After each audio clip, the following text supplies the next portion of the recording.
Assalamualaikum warahmatullahi wabarakatuh.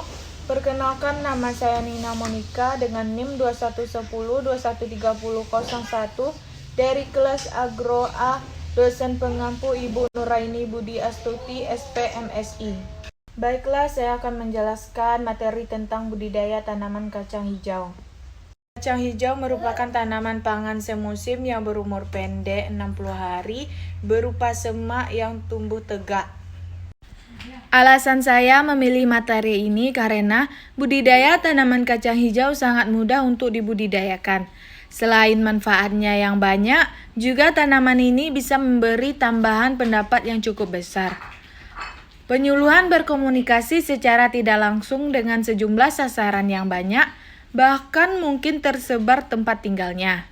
Dengan metode pendekatan kelompok ini, penyuluhan pertanian tertuju kepada para kelompok tani kacang hijau umumnya di pedesaan atau perkampungan. Alasan saya memilih metode pendekatan kelompok ini yaitu supaya penyuluhan berkomunikasi dengan sekelompok sasaran pada waktu yang sama, seperti pada pertemuan di lapangan. Media yang saya gunakan di sini ialah media visual atau proyeksi, yaitu berupa PowerPoint. Manfaat dari menggunakan media ini yaitu antara lain memperjelas pesan agar tidak terlalu verbalitas. Dan yang kedua yaitu mengatasi keterbatasan ruang, waktu, tenaga, dan daya indera. Kandungan kacang hijau kaya akan vitamin dan mineral. Bukan hanya itu, nutrisi kacang hijau juga merupakan salah satu sumber protein nabati terbaik. Satu cangkir kacang hijau rebus sekitar 202 gram mengandung 212 kalori. Biji kacang hijau merupakan biji dikotil, yaitu biji berkeping 2 dan memiliki tipe berkecambahan epigel. Campbell DKK 2000 mengatakan tipe berkecambahan epigel ditandai dengan hipokotil yang tumbuh memanjang sehingga plumula dan kotiledon terangkat ke atas atau permukaan tanah. Isi materinya yaitu kacang hijau dapat ditanam di lahan sawah pada musim kemarau atau di lahan tegalan pada musim hujan. Dengan teknik budidaya yang tepat mencapai 2 ton. Saat ini tersedia pilihan varietas unggul kacang hijau yang beragam, baik ukuran bijinya dan kulit biji yang hijau kusam atau mengkilat. Pemilihan varietas hendaknya disesuaikan dengan permintaan pasar. Teknik budidaya. 1. Benih dan varietas. Semua varietas kacang hijau yang telah dilepas cocok ditanam di lahan sawah maupun tegalan. Varietas terbaru lahan penyakit embun, tepung, dan bercak daun seperti seriti, kutilang, perkutut, dan mural dapat dianjurkan untuk ditanam pada daerah yang endemik penyakit tersebut. Kebutuhan benih sekitar 20 kilo dengan daya tumbuh 90%. 2. Penyiapan lahan. Pada lahan bekas padi, tidak perlu dilakukan pengolahan tanah. Tunggul padi perlu dipotong pendek dan dibersihkan seperlunya atau dipinggirkan. Apabila tanah becek, maka perlu dibuat saluran drainase dengan jarak 3-5 meter. Sedangkan pada lahan bekas tanaman palawija atau jagung perlu pengolahan tanah. Pembajakan sedalam 15-20 cm. Kemudian dihaluskan dan diratakan. Saluran irigasi dibuat dengan jarak 3-5 meter. Yang ketiga, cara tanam. Tanam dengan sistem tunggal, 2 biji atau lubang. Pada musim hujan digunakan jarak tanam 40 cm kali 15 cm sehingga mencapai populasi 300-400 ribu tanaman. Pada musim kemarau digunakan jarak tanaman 40 cm kali 10 cm sehingga populasinya sekitar 400-50 ribu tanaman. Pada bekas tanaman padi, penanaman kacang hijau tidak boleh lebih dari 5 hari sesudah padi dipanen. Penyulaman dilakukan pada saat tanaman berumur tidak lebih dari 7 hari.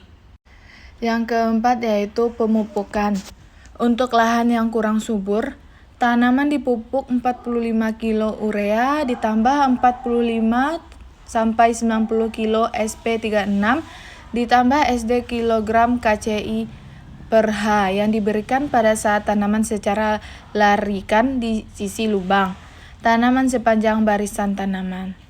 Bahan organik berupa pupuk kandang sebanyak 1.520 ton dan abu dapur sangat baik untuk pupuk dan diberikan sebagai penutup lubang tanam.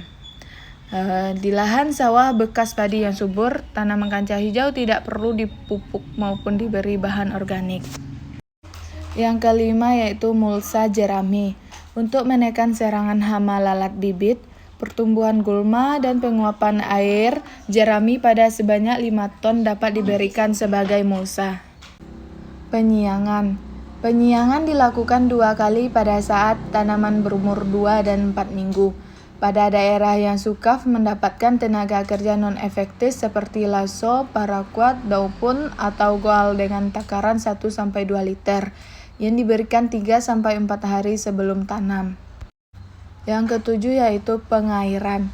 Pada daerah panas atau suhu udara 30-31 derajat Celcius dan kelembaban udara rendah 54 atau 52%, pertanaman diperlukan diairi 2 kali pada umur 21 hari dan 33 hari.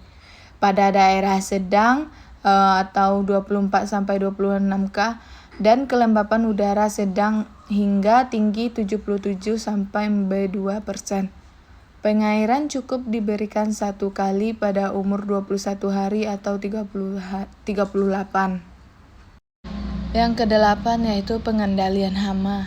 Hama utama kacang hijau adalah lalat kacang Agmamisa passeoti, ulat jengkal Piusia chaetites, kepik hijau Nezara virtuta, kepik coklat Rhiptonus cinereis, penggerak polong Muruca testutalis, dan Etitla zenca netta dan kutu tripis. Yang kesembilan, pengendalian penyakit.